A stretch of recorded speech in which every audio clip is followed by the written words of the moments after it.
Hey Juice, it's your favorite person again. So, $300 a month from your fans, huh? Really? Kind of funny that you're asking for more money from your fans once again, especially since, didn't you just, mooch $1,000 off your fans last year, promising them reviews? And how many of those reviews have you done? Don't you think you should, reimburse those people before you ask for more money from them again? I don't know. It just seems like a classy thing to do. We all know you're against doing the classy thing, like, for example, giving your ex-best friend back his Xbox One, but we'll go into that later. So, yeah, it just seems rather classless that you would mooch $1,000 off your fans, promising them reviews, and not giving them those reviews. And not only that, but you mooched Doritos codes off of your fans last year, promising them reviews, and you never gave them those. So, you were totally willing to cheat your fans out of their own opportunities to get an Xbox One for your own personal gain. Didn't bother reimbursing them for that, but this is just kind of a pattern amongst Josh. He's totally willing to receive, but to give, that's a totally different story. And now you're probably thinking, oh, but David, I work 60 hours a week. Oh yeah, sure. Maybe you spend 60 hours a week playing League of Legends, which you need to stop doing because your life revolves way too much around that game. But like I said, that's neither here nor there. I don't believe you spend 60 hours a week at work, and even if you did, that's no excuse to not give your fans their reviews. Alright? You promised them reviews. They gave you money. They gave you their Doritos codes, and not only have you not given them what they deserve, but you're asking for more money for doing nothing. You're getting $300 a month whether or not you make reviews or not. That's called a scam. Oh, and by the way, since you're still spreading you and Jess's dirt on the internet, and you apparently have no problem spreading your own personal dirt on people, why don't we spread some of your own dirt? How about when you rebounded Lotus-sama, and then you called her up over the phone 2 months later to break up with her so you can make out with your ex-girlfriend, and then you laughed about it when you were telling me this. Not only did you break a girl's heart, but you thought it was funny. And then you'd go on Skype and right in front of Lotus-sama, you'd be bragging about how much you love having Cheyenne back. And then, how about when you let on a good friend of ours who has body confidence issues, and you body shamed her, told her that she was too fat to date.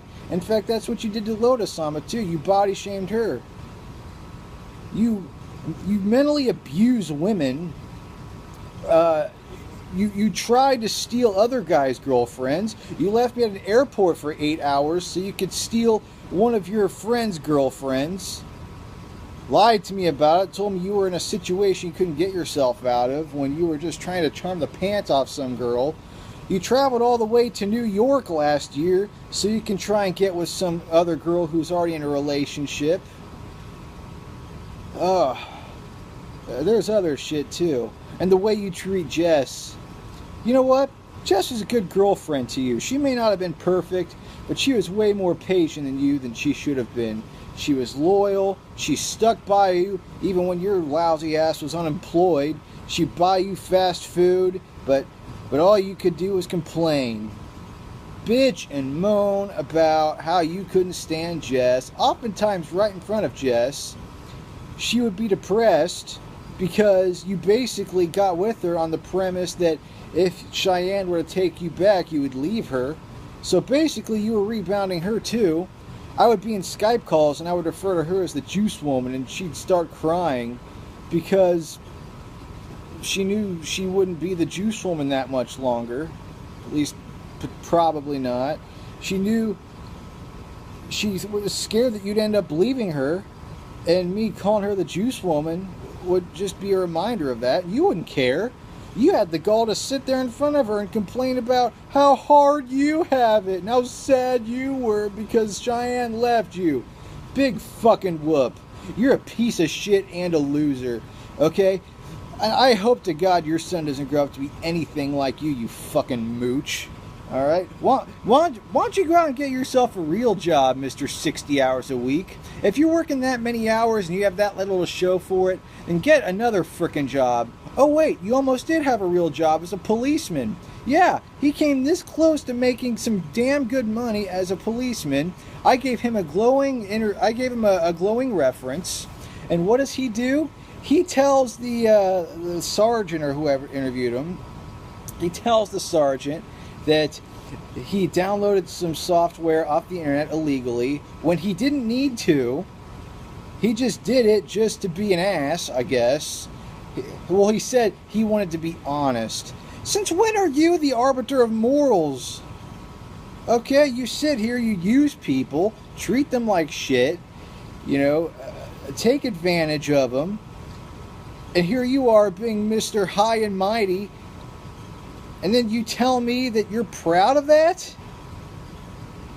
Okay, Juice, you have a son, and you just cheated him out of a better lifestyle because you wanted to be honest? Oh. And then you go and you make all these videos about Jess sitting there. Oh, I want my family back. I want my family back. And then behind the scenes you tell me, I want Jess back. I want Jess back. Your son was almost an afterthought. And then you tell me, well, my relationship with my son is salvageable. Well, you know what? There shouldn't be a relationship to salvage. All right? You're sitting there, you're making all these videos about Jess, and yeah, what Jess did was shitty, but you could add your son back in your life way before you did, and your parents didn't even get to see your son for a year because you were chasing after some bullshit fantasy. Your mom would just be so distraught, and so would your dad, because they didn't get to see their grandkid, and for whatever reason, they just tolerated it. In fact, Josh, you're a prime example of what happens when you don't discipline your kid. They grow up to end up like you. And that's not a good thing. So you treat your son like he's like some afterthought. Like, oh, I want my family back when I know that it was all about Jess. And you almost killed yourself because you wanted Jess back. You weren't considering your son. You just wanted Jess. You fucking exploitive liar. And I love how in one of the pictures that you have a picture of your son saying, support the curse. Yeah, way to exploit your own son so you can get some money. Fucking tool. Josh, do whatever you can to make sure your son doesn't grow up to be like you. Don't let him grow up to be a loser.